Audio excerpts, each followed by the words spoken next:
लग्नानंतर होईलच प्रेम मालिकेच्या आजच्या भागामध्ये आपण पाहत आहोत की आता नंदिनी येथे आरशासमोर उभी असते आणि त्यानंतर ती आई होणार नाही ह्या बऱ्याच गोष्टी तिच्या समोर येऊन गेलेल्या असतात. जुईनं सांगितलेलं असतं, तुम्ही एवढ्या मनाने चांगल्या आहात तर देवसुद्धा तुमच्या बाबतीत नक्कीच विचार करेल, तुम्ही नका काळजी करू, तुम्ही नक्कीच आई व्हाल असं सांगण्यात आलेलं असतं.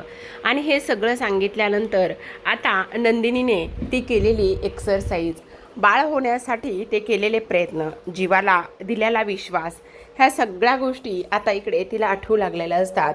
आणि त्याच वेळेला आता आरशासमोर उभी राहत असते. आता खरं तर आरशासमोर आज उभं राहण्याचं कारण मात्र फार वेगळं असतं. आज नंदिनी शेवटी आई होणार असते. इथे प्रेग्नन्सी टेस्ट केलेली किट तिच्या हातामध्ये असते आणि ती किट पॉझिटिव्ह आलेली असते. आता जेव्हा जीवा तिच्यासमोर येतो आणि तिच्या हातातली ती किट पाहतो तेव्हा मात्र तो म्हणत असतो, म्हणजे 2 लाईन. आणि 2 लाईन म्हणजे इथे इथे असं म्हणूनच आता तो तिच्याकडे पाहू लागतो. आणि तेव्हा नंदिनी डोळ्यात अश्रू आणि त्याचबरोबर इशाऱ्यानेच त्याला हे सर्व सांगण्याचा प्रयत्न करत असते की हो हो जीवा, आपण आई आणि बाबा होणार आहोत. म्हणजे जीवा म्हणत असतो, म्हणजे खरंच नंदिनी, असं म्हणून आता लगेचच दोघेही जण एकमेकांच्या मिठीत असतात.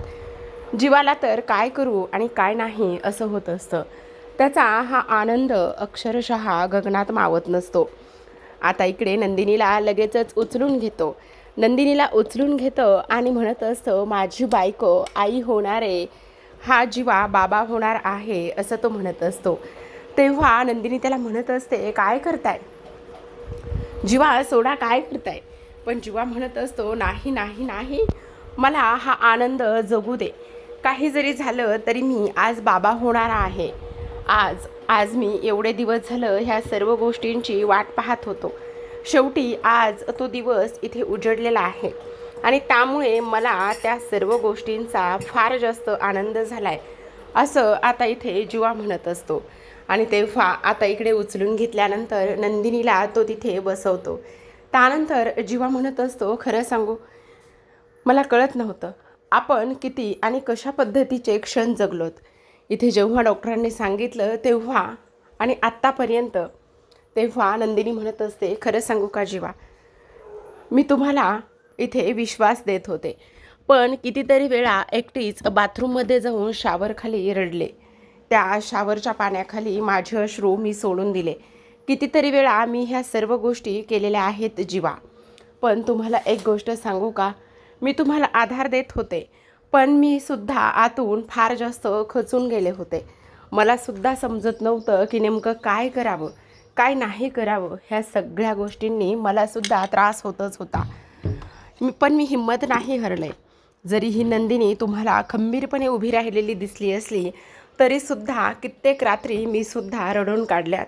आणि आज तो दिवस, तो क्षण इथे उजडला आहे. त्याच वेळेला आता जीवा म्हणत असतो, हो नंदिनी, हो, तू बोलतेस ते अगदी बरोबर आहे. पण खरं सांगू का, जे युनिव्हर्सला मान्य होतं तेच आज शेवटी झालेलं आहे. आज शेवटी आपण आई आणि बाबा होणार आहोत असं त्या इकडे ती बोलत असते. त्याच वेळेला आता जीवा म्हणत असतो, पण मी तुझं काही ऐकणार नाही, समजलं तुला, आता सगळं मी माझ्या म्हणण्यासारखं करणार आहे. तेव्हा लगेच आता इकडे नंदिनी म्हणत असते, नाही, तुम्हाला आपल्या होणाऱ्या मुलीची शपथ आहे असं म्हणून आता जीवा म्हणत असतो, अरे वा वा, लगेचच मला ब्लॅकमेल करतेस का. तेव्हा लगेच आता तिला उचलतो आणि खाली घेऊन येत असतो. इकडे मानिनी आणि मिथून हे नाश्त्याच्या टेबलवर असतात. तेव्हा आता इकडे मिथून म्हणत असतात, खरं सांगू का, आज ना इथे नाश्ता करण्याचा अजिबातच मूड नाही आहे. त्याच वेळेला मानिनी म्हणत असते, काय चाललं मिथून काका, काय होतं आहे तुम्हाला असं, आणि तुम्ही नका काळजी करू, सगळं व्यवस्थित होईल. पण काय हो, ह्या रम्याचं पण काहीतरी विचित्रच चाललेलं आहे असं तुम्हाला वाटत नाही का वहिनी. तेव्हा मानिनी म्हणत असते, हो ते तर आहेच. तेवढ्यातच आता जीवा नंदिनीला खाली घेऊन उचलून आलेला असतो. आणि तेव्हा मानिनी म्हणत असते, अरे अरे अरे, काय चाललंय, तिला का उचलून घेतोयस तू, सोड, पडेल ती, आणि ती सांगते ना सोड म्हणून. तेव्हा तो सर्वांसमोर येतो आणि तिला तिथे खाली ठेवत असतो. आता खाली ठेवल्याबरोबर मानिनी विचारत असते की काय झालेलं आहे. तेव्हा जीवा म्हणत असतो, हत्तीवरून साखर वाटा रे, हत्तीवरून साखर वाटा.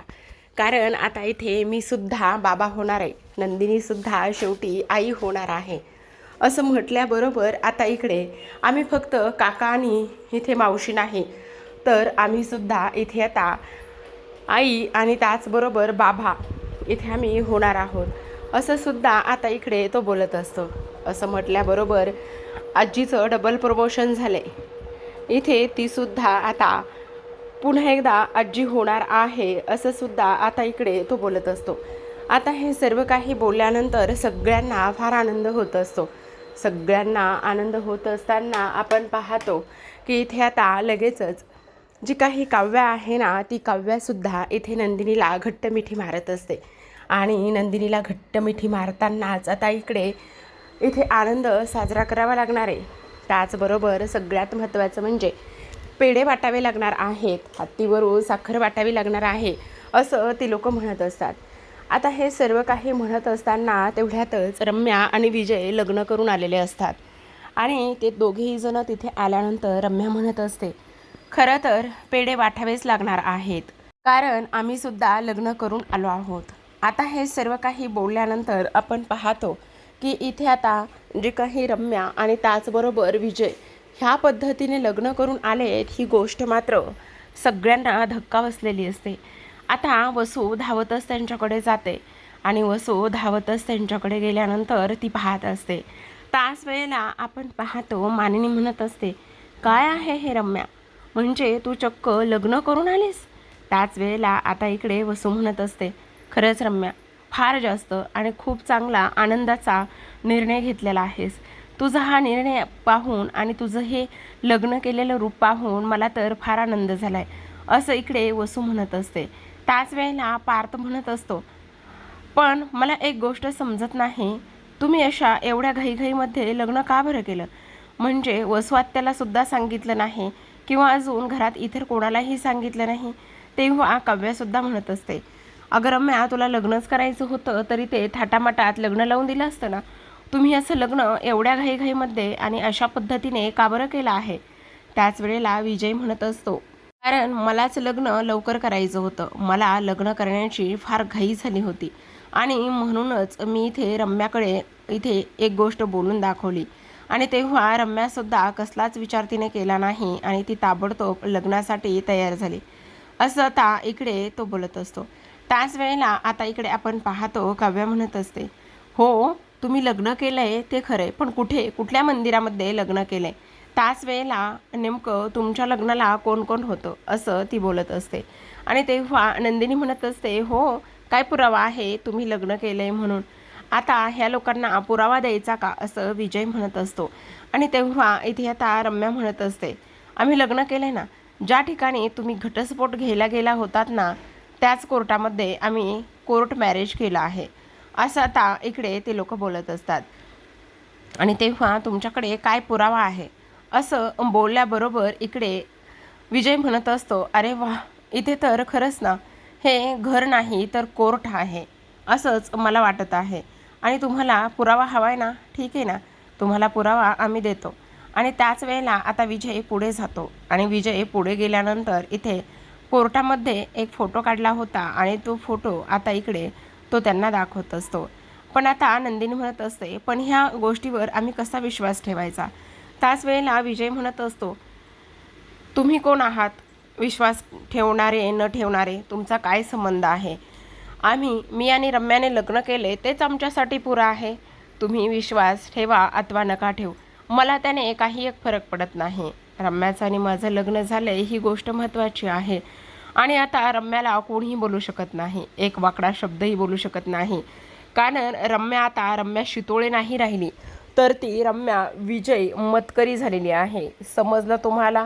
त्याच वेळेला जीवा म्हणत असतो, हे सगळं ठीक आहे, पण तुम्ही लग्न जरी केलं असलं तरीसुद्धा तुम्ही इथे का आलेला आहात? म्हणजे मोस्टली लग्न झाल्यानंतर इथे आता जो काही गृहप्रवेश होतो किंवा लग्न झाल्यानंतर मुलीला तिच्या सासरी घेऊन जातात, पण मग तू इथे का आलेला आहेस विजय? बोल ना.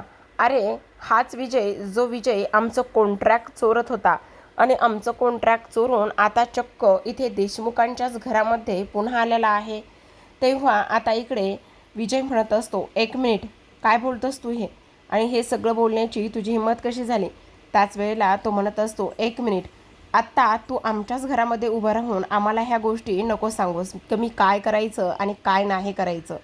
तू लग्न केलं आहेस ना, तर तुझ्या बायकोला घे आणि सरळ सरळ तुझ्या घरी निघून जा.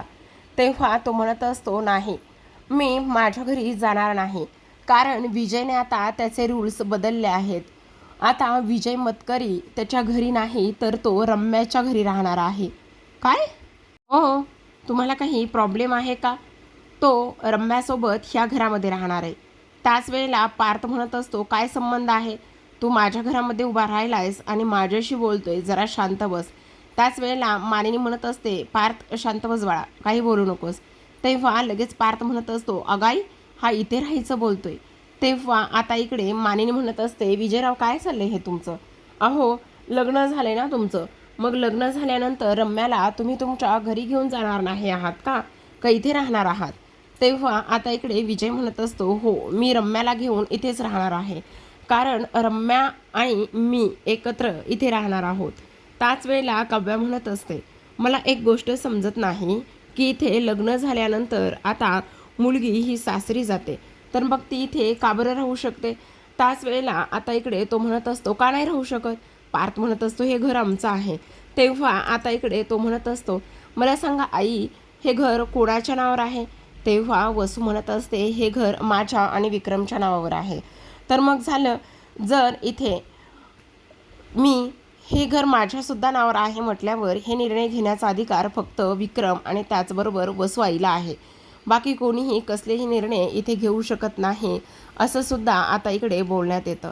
त्याचबरोबर आपण पाहतो की इकडे आता रम्या म्हणत असते, तुम्ही लोकांना कुठल्या जगात राहताय, काय करताय तेच मला समजत नाही. आता घर जावाई करून घेण्याचा एक नवीन ट्रेंड सुरू आहे, तुम्हाला माहिती नाही का? तेव्हा आता इकडे वसू म्हणत असते, काय गे नंदिनी, अगं जेव्हा तू 1 महिना तुझ्या माहेरी होतीस त्यावेळेला हा जो काही जीवा आहे ना, तो सुद्धा तिकडे तुझ्यासोबत तुझ्या माहेरी राहिलाच होता ना. तेव्हा ती म्हणत असते, 1 मिनिट वसू, आत्ता जीवामध्ये आणि ह्या विजयमध्ये फार लाख मोलाचा फरक आहे. तो जीवाची जागा कधीच घेऊ शकणार नाही आणि मुळात तिकडे तो राहिला नव्हते जीवा, तर ते मला इकडे घेऊन येण्यासाठी मनवत होते. आता इकडे पार्थ म्हणत असतो, अरे तू लग्न केलं आहेस खरं, पण एक गोष्ट मात्र तू चीट केली आहेस, आणि ती म्हणजेच की स्वतःच्या घरी घेऊन जाण्याची तुझ्यामध्ये धमक नाही आहे बायकोला, त्यामुळे तू आमच्या घरी येऊन राहण्याचा प्रयत्न करतोस. त्याच वेळेला आता विजय म्हणत असतो, बाद झालं, अजिबात एक शब्दसुद्धा मी आता ऐकून घेणार नाही. त्याच वेळेला पार्थ म्हणत असतो, का? ऐकून तर घ्यावंच लागणार आहे तुला, कारण तू तेवढा चुकीचा वागतोस आहेस. अरे तू कसला बिझनेसमॅन आहेस? तू तर बिझनेसमॅन नाहीच आहेस, तू 1 नंबरचा चीटर आहेस, चीटर, समजलं तुला? आता हे सर्व काही बोलून झाल्यानंतर इकडे वसू म्हणत असते, बाई, खरं तर माझी मुलगी आणि जावई इथे आलेले आहेत, तर त्यांचा गृहप्रवेश आणि औक्षण करायचं सोडून तुम्ही त्यांच्यावर आरोप करत आहात, हे कशाला उगाचच? आणि तेव्हा आता इकडे नंदिनी म्हणत असते, 1 मिनिट, ह्या दोघांचा गृहप्रवेश आणि त्याचबरोबर औक्षण करायचा काय संबंध आहे? आणि त्याचबरोबर इकडे मुलीचं सासरी गृहप्रवेश आणि औक्षण होतं, इथे नाही, असं आता ती बोलत असते. तेव्हा वसू म्हणत असते, नंदिनी, जास्त बोलू नकोस, समजलं तुला? हे घर माझं आहे, माझ्या नावावर आहे, आणि त्याचबरोबर माझ्या रम्याने कुठे राहायचं, काय करायचं हे माझं मी ठरवणार. मला त्यामध्ये कोणीही अडवू शकत नाही किंवा कोणीही काही बोलू शकत नाही, समजलं? तेव्हा विजय म्हणत असतो, हो, अगदी बरोबर बोलतायत त्या, कारण आत्ता ना मी ह्याच घरामध्ये राहणार आहे आणि मी इथून कुठेही जाणार नाही, कारण विजय मतकरीचे आता रूल्स आणि नियम्स हे सगळं काही बदललेलं आहे, असं आता इकडे ते बोलत असतात.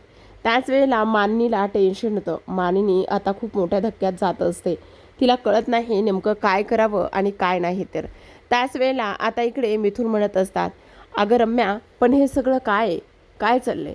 त्याच वेळेला मिथुन म्हणत असतात, ऐका ना, मी काय म्हणतो मानिनी वहिनी, आता तुमच्या दोन्ही सुनांचा थोडा विचार करा आणि हे सगळं टेन्शन आणि ह्या सगळ्या गोष्टी इथे करू नका. आता इथे जी काही रम्या आहे ती काव्याला म्हणत असते, काय गं काव्या, माझ्यासाठी मापटं घेऊन येणार आहेस ना? तेव्हा काव्या म्हणत असते, हो हो, आणते ना, मापटं आणते, पण मापटं कोण ओलांडणार? इथे विजय ओलांडणार का इथे रम्या ओलांडणार? मापटं नेमकं कोण ओलांडणार असं म्हटल्याबरोबर आता इकडे रम्याला राग येतो. विजय तर धक्का बसल्यागतच बघत असतो, त्याचा काव्याने सरळ सरळ अपमानच केलेला असतो. असं आता इकडे हे दोघेही जण पुन्हा दरवाजापाशी जाऊन उभे राहतात. आता इकडे लगेचच मानी इथे जी वसू आहे ती औक्षण करते. काव्या मापटं ठेवत असते आणि त्यानंतर आता वसू म्हणत असते, खरं सांगू का, तुम्हाला कोणी फारसा आग्रह करणार नाही. घरामध्ये या, त्याचबरोबर उखाणा घ्या, ह्या सगळ्या गोष्टींचा आग्रह तुम्हाला कोणी करणार नाही. पण मीच आग्रह करते, विजयराव उखाणा घ्या ना तुम्ही एक. तेव्हा विजय म्हणत असतो, काय काय सांगताय, मी आणि उखाणा घेऊ? तेव्हा वसू म्हणत असते, हो हो घ्या ना, तुम्ही उखाणा घ्या. असं म्हटल्याबरोबर आता विजय लगेचच म्हणत असतो, बायकोचा हात धरून आलोय मी देशमुखांच्या घरात खास, कारण आता इकडे मी देशमुखांच्या घरामधला झालोय जावाई खास, असं तो म्हणत असतो. आणि त्यानंतर हा उखाणा घेतल्यानंतर आता इकडे वसू म्हणत असते, आता रम्या तू उखाणा घे, घे बरं पटकन, घे उखाणा घे तू. आता त्याच वेळेला रम्या म्हणत असते, नाही नाही आई, बाहेर किती ऊन आहे गं, एवढं सगळं ऊन आणि एवढ्या सगळ्या गोष्टी मी झेललंय आणि आता इथे आलेली आहे, तर मला तू आता उखाणा घ्यायला लावणार आहेस का? प्लीज आता नको ना, विजयने घेतलाय ना तेवढं बाद झालं. आता तिथेच ह्या लोकांना संशय येतो. त्याचबरोबर आणखी एक गोष्ट म्हणजे आपण पाहतो, आता लगेचच इकडे विजय म्हणत असतो, ठीक आहे. आता वसू म्हणत असते, या आता हे मापटं ओलांडा आणि आतमध्ये या. तेव्हा आता विजय रम्याचा हात हातात धरणार, तेवढ्यातच आता रम्या त्याचा हात बाजूला करते आणि पुन्हा आता ग्रहप्रवेश करून आतमध्ये येते आणि त्याचा हात झिडकारला, ही सुद्धा गोष्ट सगळ्यांनी नोटीस केलेली असते. आता इकडे हे तिघेही जण खोलीमध्ये येतात. जेव्हा तिघेही जण खोलीमध्ये येतात त्यावेळेला आता इकडे जो काही विजय आहे तो म्हणत असतो, फायनली हे सगळं काही झालं. बापरे, हे घर आहे का कोर्ट आहे कळतच नाही. रम्या तू बरोबर बोलत होतीस, हे लोक पुरावे मागणार आणि ते बरं झालं आपण हे सगळं काही पुरावे वगैरे ह्या सगळ्या गोष्टी जमा करून ठेवल्या, नाहीतर ऐन वेळेला फजितीच झाली असती. त्यावर वसू म्हणत असते, पण विजयराव तुम्हाला एक गोष्ट सांगू का, तुम्ही हे जो काही प्लॅन केलाय ना त्या प्लॅनमुळे मला तर खूपच छान वाटलंय. म्हणजे ह्या लोकांच्या बोलतीच बंद झाली आणि त्याचबरोबर तुम्ही जो काही कोर्टातला मोबाईलमध्ये काढलेला फोटो जर दाखवला ना, त्यामुळे तर हे लोक गप्पच बसले. खरंच हे सगळं पाहून फार आनंद झालाय, असं आता इथे ती बोलत असते. त्याच वेळेला विजय म्हणत असतो, ते कितीही जरी सत्य शोधण्याचा प्रयत्न केला किंवा सत्यापर्यंत जाण्याचा त्या लोकांनी कितीही प्रयत्न केला ना, तरीसुद्धा ते लोक सत्यापर्यंत जाऊन पोहोचणारच नाहीत. कारण कितीही लोक येतील आणि कितीही जातील, पण इथे हा एक जो विजय आहे ना, तो विजयच जिंकणार आहे. त्यांनी कितीही पुरावे खोटे पाडण्याचा आणि सत्यापर्यंत जाण्याचा प्रयत्न जरी केला ना तरीसुद्धा. पण आता रम्या म्हणत असते, नाही विजय, एवढी हवेत उडण्याची गरज नाही आहे. कारण तुला एक गोष्ट सांगू का, ते देशमुख आहेत आणि ती काव्या आणि त्याचबरोबर ती नंदिनी, त्या तर एवढ्या चिवट आहेत ना की काही सांगूच नको. त्या नक्कीच हे सगळं काही शोधण्याचा आणि त्याचबरोबर सत्यापर्यंत पोहोचण्याचा नक्कीच इकडे त्या प्रयत्न करतील. त्यावर वसू म्हणत असते, हो विजय, रम्या जे बोलते ना ते अगदी बरोबर आहे. कारण तुला एक गोष्ट सांगू का, ती काव्या आणि नंदिनी ह्या एवढ्या छोट्या नाही आहेत किंवा एवढ्या सहजासहजी शांत बसतील अशा अजिबातच नाही. त्यावर विजय म्हणत असतो, त्या एवढ्या हे आहेत तर मी सुद्धा आता त्यांना डबल क्रॉस करणार आहे. त्यांनी कितीही जरी फोटो आणि पुरावे शोधण्याचा प्रयत्न जरी केला ना तरीसुद्धा त्यांना ते काहीही सापडणार नाही. कारण त्यांची आता गाठ विजयशी आहे, समजलं. आता हे तिघेही जण खोलीमध्ये असतात तरी इकडे पार्थ मात्र फार चिडचिड करत असतो. तो म्हणत असतो, ही रम्या नेमकी समजते कोण स्वतःला, आणि हा जो काही विजय आहे ना तो विजयसुद्धा नेमका स्वतःला कोण समजतो, त्याला तर मी कधीच माफ करणार नाही. त्याचबरोबर त्याचं तर आता फारच जास्त इथे होतंय, त्याची हिंमत कशी झाली हे सगळं काही करण्याची. त्याचबरोबर आता मानिनी म्हणत असते, मला तर काय करावं ना काय नाही ह्या गोष्टी समजतच नाहीत, हे सगळं काय आहे. आणि त्याचबरोबर इथे हा विजय लग्न करून इथे का बरं आलेला आहे ही गोष्ट समजत नाही. तेव्हा आता इथे नंदिनी म्हणत असते, तुम्ही काळजी करू नका आई, तुम्हाला सांगू का, हे बघा, ह्या घरावरचं छप्पर जाणार नाही याची काळजी मी नक्कीच घेईल. ह्या घरामध्ये रम्या आणि त्या विजयला किती कुरघोड्या करू द्या, पण घरावरचं छप्पर अजिबात हलणार नाही याची काळजी तुमच्या दोन्ही सुना घेतील. आणि त्या दोन्ही सुना इकडे खंबीरपणे ताठ अशा उभ्या राहतील असं आता नंदिनी म्हणत असते. आणि त्याच वेळेला आता सगळेजण नंदिनीकडे पाहतात आणि नंदिनी आणि काव्या दोघीजणी एकमेकींचा हात हातात घेतात आणि त्याचबरोबर मानिनीला वचन देत असतात. तर आता प्रेक्षकांनो, आजच्या भागामध्ये एवढं. उद्याचा भाग तर फार इंटरेस्टिंग आहे बरं का. कारण उद्याच्या भागामध्ये तर आपल्याला असं पाहायला मिळतंय की आता इकडे जी काही रम्या आहे ती तिच्या खोलीमध्ये असते आणि रम्या तिच्या खोलीमध्ये असताना आता काव्या तिथे आलेली असते आणि काव्या तिथे आल्यानंतर लगेचच इकडे काव्या म्हणत असते, बाई आता लग्नाचा तर दुसरा दिवस आहे आणि काय गे रम्या, तुझं मंगळसूत्र कुठं टाकलंस? अगं लग्नाच्या दुसऱ्या दिवशी गळा रिकामा, म्हणजे हे लग्न खरं आहे का खोटं तेच समजत नाही असं ती मुद्दाम बोलत असते. त्याच वेळेला विजयसुद्धा हे सगळं काही पाहतो आणि इकडे दुसऱ्या बाजूला आता मानिनी आणि इकडे वसू किचनमध्ये असतात. मानिनी आता वसूची कानउघडणी करत असते. ती म्हणत असते, वसू आत्या एक गोष्ट लक्षात ठेवा, काही जरी झालं ना तरीसुद्धा इथे माझ्या दोन्ही सुना प्रेग्नेंट आहेत आणि त्या प्रेग्नेंट आहेत ही गोष्ट तुम्हाला माहिती आहे. पण जर रम्या आणि विजय ह्या दोघांमुळे माझ्या सुनेला आणि त्यांच्या पोटातल्या बाळाला जर काही त्रास झाला ना तर मग मात्र मी काय करेल हे तुम्हाला मी नव्याने सांगायची गरज नाही, कारण तुम्ही ते सगळं काही बघून झालेलं आहे. त्यामुळे रम्या आणि त्याचबरोबर विजय ह्या घरामध्ये राहणार असतील तर राहू द्या, पण माझ्या दोन्ही सुनापासून त्यांना 2 अंतर 2 हात लांबच राहायला सांगा, समजलं? आता इकडे दुसऱ्या बाजूला आपण पाहतो काव्या आणि नंदिनी ह्या असतात. आता काव्या म्हणत असते, तुला एक गोष्ट सांगू का ताई, आता ह्या खोट्या लग्नाचे 12 वाजवायचेत. काही जरी झालं ना तरी हे जे काही खोटं लग्न आहे ना ते सर्वांसमोर आणायचं. आता रम्या आणि विजयच्या लग्नाचा गेम करायचा, तो सुद्धा रात्रीच्या वेळेला. आता नेमकं काय करणार हे पाहूयात उद्याच्या भागामध्ये. तोपर्यंत पाहत राहा लग्नानंतर होईलच प्रेम. भेटूयात उद्याच्या भागात.